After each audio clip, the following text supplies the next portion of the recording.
Thank you, dear listeners, for taking out time to tune in to another episode of The Spark.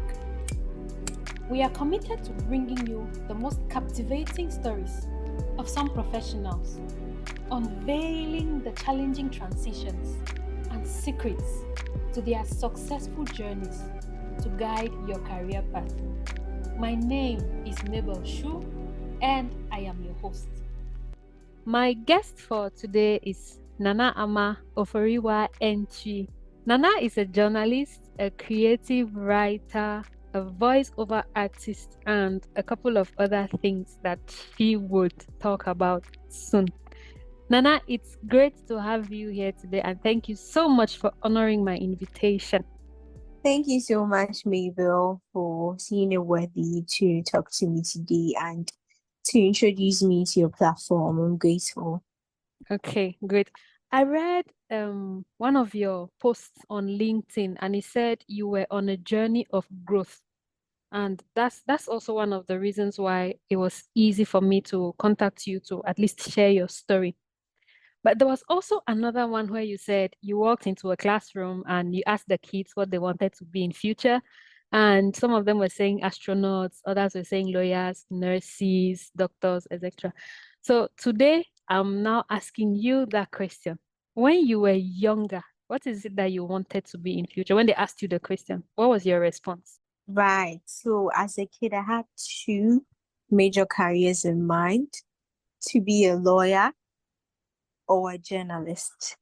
Oh. Yeah. Yeah, I wanted to be a lawyer initially. Mhm. And my grandma swayed me. She told me I was brought up by my grandma. So yeah, she told me a lot of tales about lawyers that when they die, they bury them face down Oh. and you're killed a lot of times. And you're killed a lot of times, and lawyers are liars. Yeah, Wow. and a whole lot to sway me. Oh, And then, okay, one interesting fact, the first time I thought about what I would be in future, you'll be surprised what I wanted to be. A Oh, I'm carpenter. interested. A what? A carpenter. What? Yes, so Wait, a carpenter. what influenced that kind of dream? A carpenter as a Right. lady. Yes. So Wow. we were building our new house and we had a carpenter come over and he was a family friend. Okay. How he would hit the nails and all that. I started picking it. So I watch him do it. I take the spare hammer. Anytime he hits, I also take the pieces from the chainsaw wooden bits. And I also try to create, I'm saying I'm creating my table, my own chair. So anytime the carpenter comes over, yeah, I pick over the pieces and I try to create a table or a chair for myself. So I felt this is an easy job. I can do this. Hmm. So I was like, Mama, I want to be a carpenter. Hey. And they laughed at me. They're like, hey, carpenter, why? And I'm like, it looks easy. I just put nail in wood and create a table, create a chair. I think I can do it. And the man laughed. I was like, is this what you think it's all about? Hey. And then my mom went like, then we won't take you to school. You start being this man's apprentice. You even save us some money. Yeah, and we loved it all. But the first time I was really serious about what I wanted to be. I wanted to be a lawyer. But that was short-lived until yeah, my grandma started telling me tales and all. And then I switched to journalism. But that was when I realized I had the passion. Like the journalism was a desire and no one was swaying me. I think at that point I was a bit older. No, I was like 8 years. That's me saying a bit older. And I loved reading a book. So I was sure this is what I want to do. And no one is swaying me. I loved reading. Living with my grandparents, they are not in for telenovelas and the rest. So I usually listen to the 6 o'clock news on radio with them, the 12 o'clock news on radio. My grandpa always bought a graphic home. So I was always seeing reading the graphic. In fact, even when I'm in the washroom, that's where I practice my journalistic You're reading. I kidding try me. to, yeah, I read it out loud and I try to sound like Nana Ama and the other media personalities I see Oh, wow. on TV. At that Yeah, young so that, age. yes, that's where I told myself, no, this is what I want to do. I want to be a journalist. I want to be a newscaster. Yeah. Yeah, but what is it that inspired you with the kind of love, the kind of dedication and all of that? What actually inspired you to want to become a journalist? So I loved reading. So at Okay. that age, it was the reading of the news. In Right. class, I want to raise my hand to read. I was still reading at a very early age. So Mm-hmm. I skipped two classes growing up. I skipped kindergarten. Oh, Yeah, I skipped wow. kindergarten to class one. And then class two or grade two, I did just 2 terms. And then I changed schools, and that got me skipped to class three. Mm. So my auntie was in charge of making sure, despite the skipping, I am on track. Like they're not just skipping me for skipping's sake. Mm-hmm. I Mm-hmm. I know what I'm about. Yeah. So Right. I loved reading. She inculcated the act of reading in me. I Mm. loved reading. So I like how they read the news out loud. Hell, in Mm-hmm. class, I like reading news. So if I'll read news to the whole world. That's something I'll do. Like I like reading. Yeah. So I saw it as you are reading to the whole world and how they Mhm. pronounce their words and how they articulate. Oh, it You know, was just so catchy. I still hear the passion in your voice when you're telling the story. Like I you are found still so you. passionate about it. I can hear how Yes. you're explaining and you're like just smiling all over. Uh-huh. Okay, I am there. Like I'm there right okay, now. I can see myself on a TV station reading. right. So, So at that age, it was mhm, the beauty of it. right. But as I got older, it was more than the beauty. As I got older, I became more aware of Mhm, the stories they were telling, some documentaries they were making. I realized, oh, these people are giving individuals the platform to mhm, voice out their concerns. Without them, we wouldn't know what is happening in the world. mhm. So these people are basically their eyes and ears and our mouths, and they allow us know what is going on in the world every single day. And I felt like they had a part to make a difference, and I wanted to be a part of that change. Yeah, like you liked advocacy right from a young age. Oh yes, in at home I was nicknamed telephone no wire. Oh, So what this means is, even if you are not home and something happens, Aman and I would be the one to report to you. town I'll give crier. you detailed, I tell you, detailed information. But Right. growing up in the neighborhood, in the African society, that was a crime. That was a sin. Mhm, That was bad as a child. mhm. They'll go like, as a child, it's not everything you see you have to say. As a child, you don't have to do this, you don't have to know that is a bad attitude. So I was even told, when you see something, Mhm. it could land you in trouble. So even when you see something in society going wrong, something is happening, you see them killing somebody, pass. Don't talk about it because they Mm. can even come and kill you. So that was the upbringing I was coming in from. They didn't realize this is where it was started from. They didn't realize it was coming from me seeing advocacy on TV and wanting to be a part of that change. Yeah. And it was incorporating into being that attitude where I report everything I see. They didn't see it coming from there. And it took me a while. Actually, me talking to you right now is me realizing that that is why I was doing that as a child. Right. But they saw it as concern, Mm. this, like, you're gossiping, that is no good. You don't have to see, like, yeah, telephone no wire means I don't have a wire or something. Mhm. Like okro mouth, everything I see I'll You have to say. say. So yeah, I understand that there's a need to correct and a need to guide so that it is done the right way. Mhm. Yes, I wish they saw where it was spanning from and guided me that, oh, these are the things you don't say. But when you see this in society, say. Mhm. But I think they didn't see that. So yes, it was more like, don't say. They, to a point, I even had teachers write in my report that I'm overcompetent. Oh, Yeah, wow. and it really deemed my self-confidence. I was from there, I was told at home that even when you know the answer, don't raise your hand. Let them Oh, ask wow. you first. That's the neighborhood. That's why most of our kids are timid. Like as Africans, we are taught not to blow our own horns. Even Mhm. if you know how to do it, say I don't know how to do it, or be quiet. Be safe, like be timid till they ask you Mhm. whether you know how to do it before you come out. How are you going to grab opportunities? So Yes, if yeah, you're silent, exactly.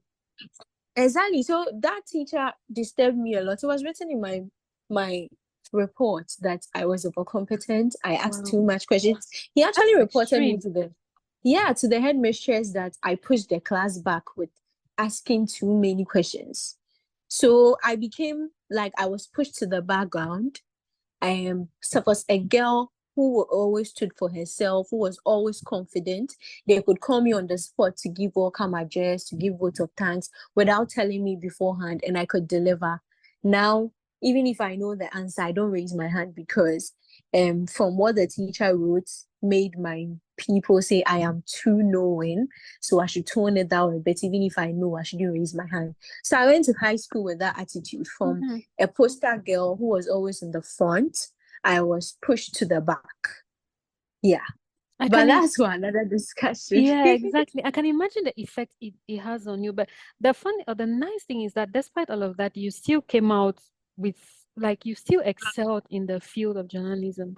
And I think it's something that most of us should be able to also emulate.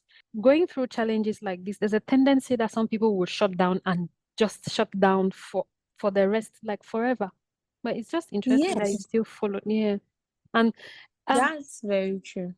yeah, so I'm looking at you. You are one of the people who was able to fulfill your childhood dreams of wanting to become a journalist, despite maybe the discouragement and all the challenges. You've already even listed some of the challenges you had to go through. But another thing is now you started journalism, and for some reason you switched again to fintech. And now I'm wondering, why did you switch to fintech with all the passion you had for journalism and everything you had been through? Why did you switch again? I I never had it in mind to be an agricultural journalist. I had it in mind to do broadcast journalism, Mhm. specifically being a newscaster as a child. Growing up, going to pursuing my bachelor's in journalism, I realized, okay, I would want to be a newscaster, but I would also want to be a presenter and host my own show that would be tailored towards advocacy and creating meaningful change. Right. But I don't want to be a news. So in the newsroom, the newscasters, not most of them do reporting in the sense that they don't go for their own stories. Sometimes Okay. you get assigned some roles, but usually as a newscaster, you are presented the news and you read it out. So those who read the news are not the ones who write the stories. Oh, Some newscasters double as reporters. That's why they're journalists. You can do both. If you find a lead and you want to follow it yourself and make your own documentary or a feature, that's on you. But most of the time, they read. Some do both. Someone like is it Asideba? As Godwin Asideba. That's if I got his name right, of mhm. TV3 now.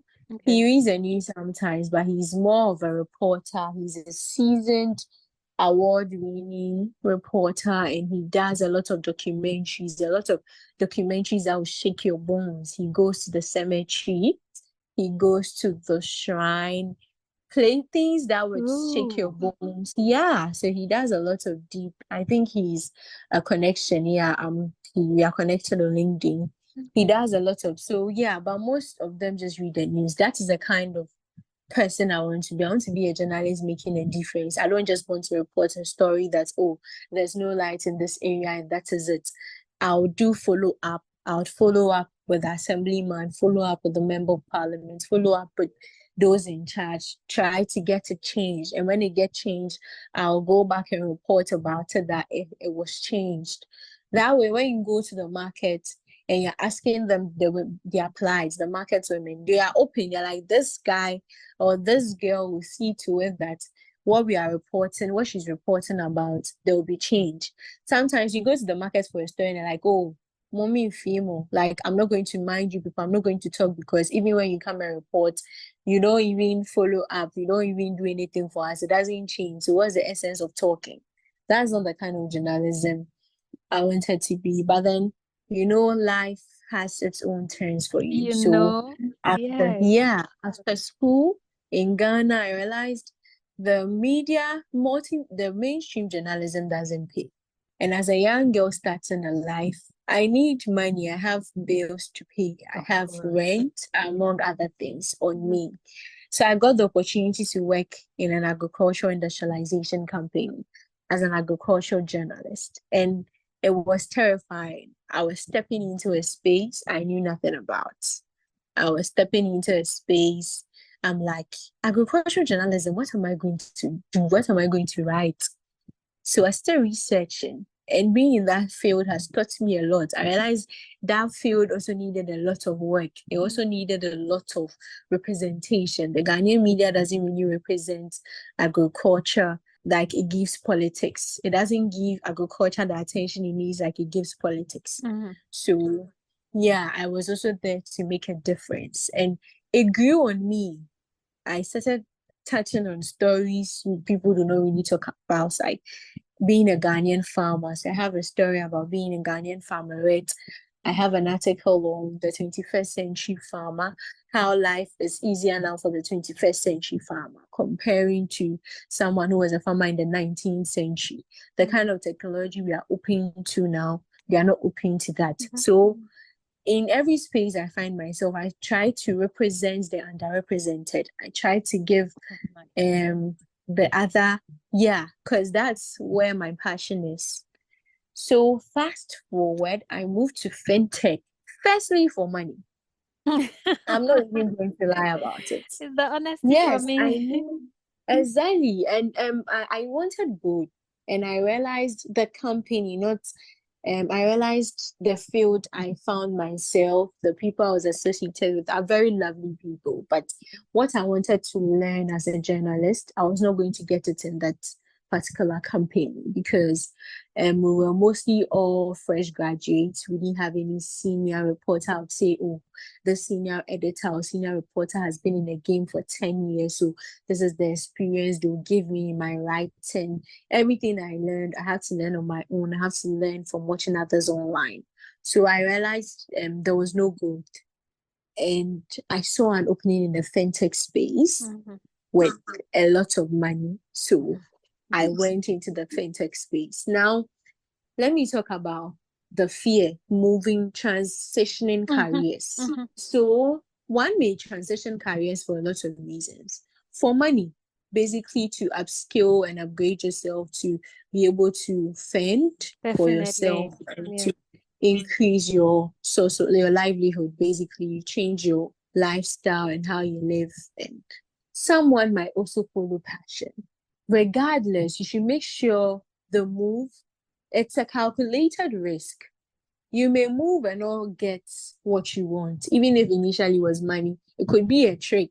Some companies trick you. Oh, this is the starting salary. After your probation, I'll increase it to this amount, and then you fall prey, and then you leave it. You go and they don't give you what is promised. You should just make sure that it is in line with your end goal. So you have to know what your end goal is. My end goal is to still end up on screens, still be on screens doing advocacy. For now, someone may see fintech as, so how are you building that in fintech? In fintech, I'm building connections. I'm learning how to sell. Great. As a journalist, you sell. You sell content. You sell what you are telling people. You sell the information. You want people to believe that's what you're saying. That's why journalism is very powerful. And when the mic falls in the wrong hands, our power is our pen, our power is our mic. What we write, the microphone, the speaker, the platform to speak. That's why there's a lot of misinformation out here recently because there are lots of self-acclaimed bloggers with no quality journalism education, and then they just go. It's a very powerful tool. And see how they're able to turn and switch words. My mother falls prey all the time. Hey, Nana Ama, have you heard that they said this journalist? I'm like, Mama, it is false news. They are lying to you.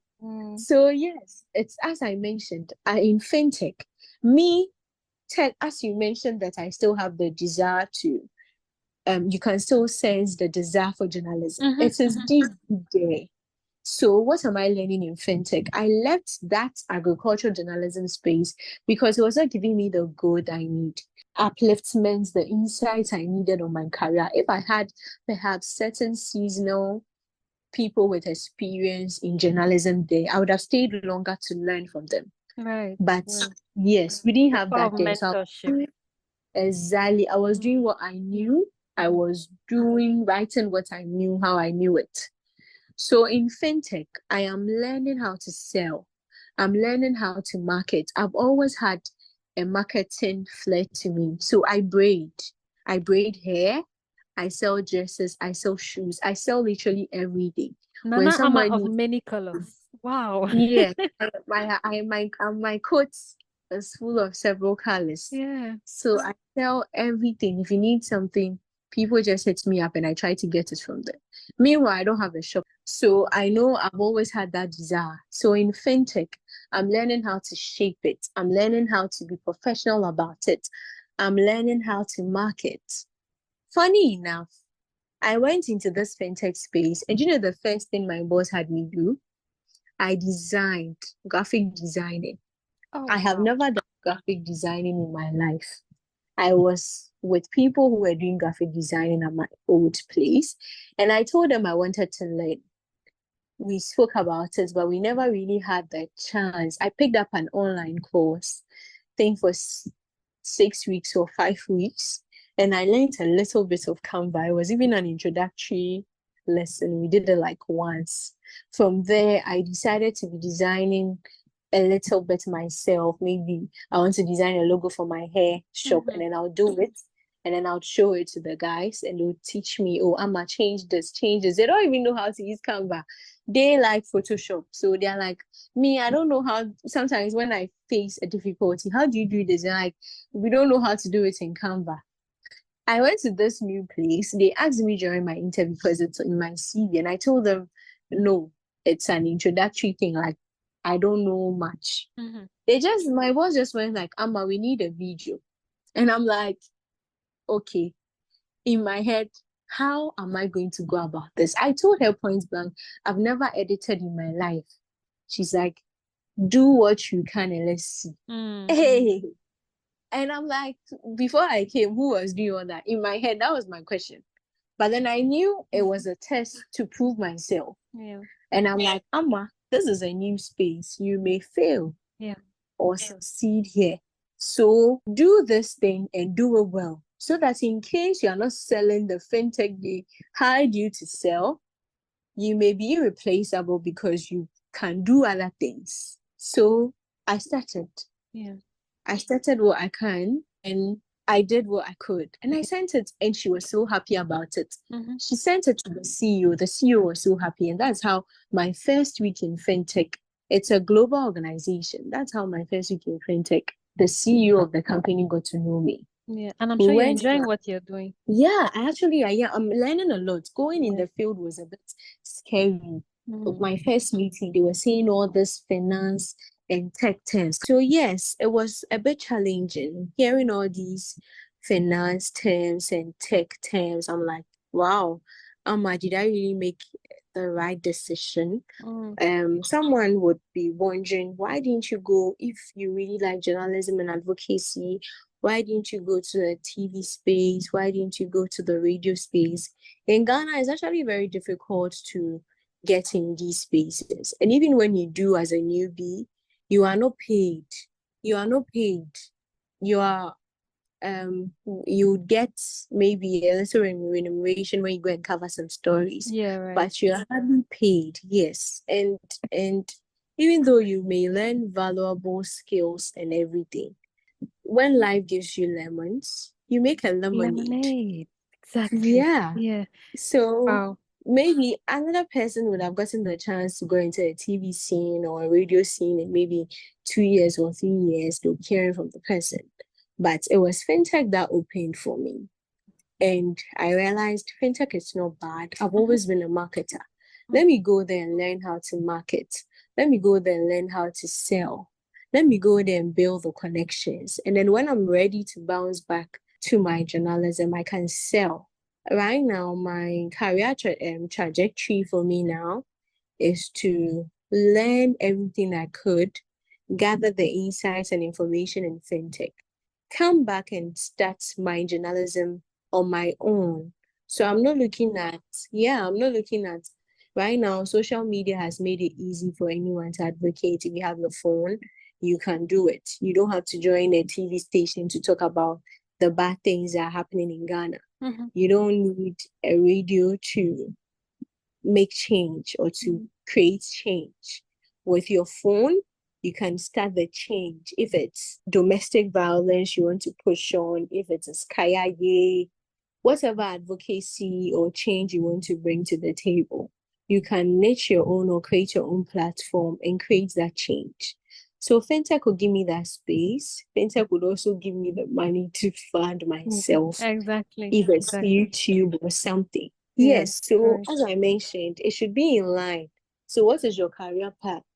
You shouldn't just change just because you're following money. That's how a lot of people end up in jobs they are not happy about for the rest of their lives.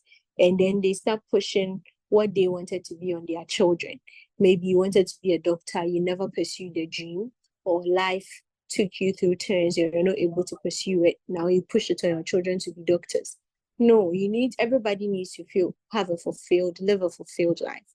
So you need to find your career, you have to have a career plan. Regardless of the changes you make, every change should bring an advantage to you, and you should know when it's time to move on. You should know when it's time to let go. You should know when it's time to change. You may be in a field you do not like, but is it time to change? Are you learning valuable lessons? Are you getting what you want to get from there? That's also important. Great. Wow. So I'm even looking at where to start from. I like how you've transitioned from one career to the other, and yet you still manage to stay on your feet. Like you make the most of every opportunity that you get. I like how you are resilient and you are pushful. Like you know that nothing is going to come to you if you sit, so you're exploring all your options. Because sometimes we get too complacent and we sit and think that, no, because I want to be a journalist, I would only focus on everything around journalism.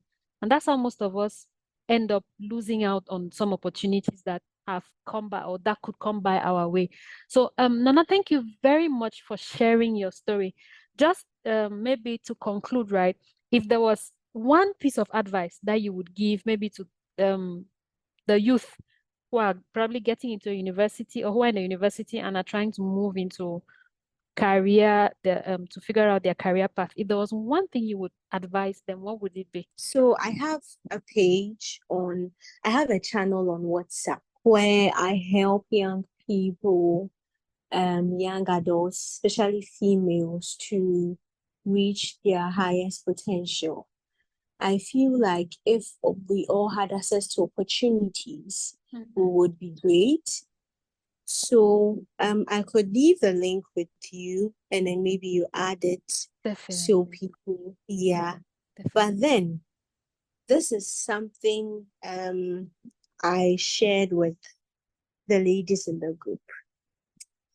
I would read it out. There are two things. So I was like, if you were not, this is to someone who is thinking about career change or moving on in life, moving on in relationships, friendships, and everything, moving on.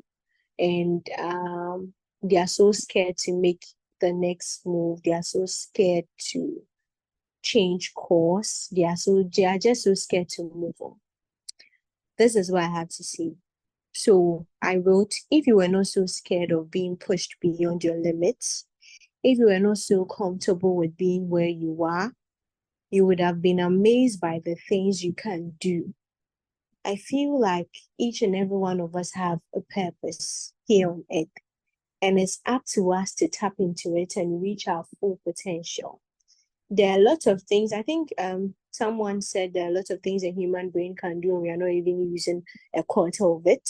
That is true. Every individual, you have special and unique abilities that you can do, and it's up to you to tap into it. So don't be so scared of being pushed beyond your limits, and don't be so comfortable where you are, because if not that you were so comfortable being where you are, you would have been amazed by the things you can do. So Mabel, thank you so much. Oh, I should be thanking you.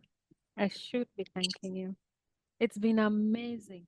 Like just listening to you talk, I really hope that this is going to inspire someone out there who is struggling and for some reason thinks that maybe moving or having to do many things at once is a problem. It's not a problem. Sometimes it takes longer for you to find your passion.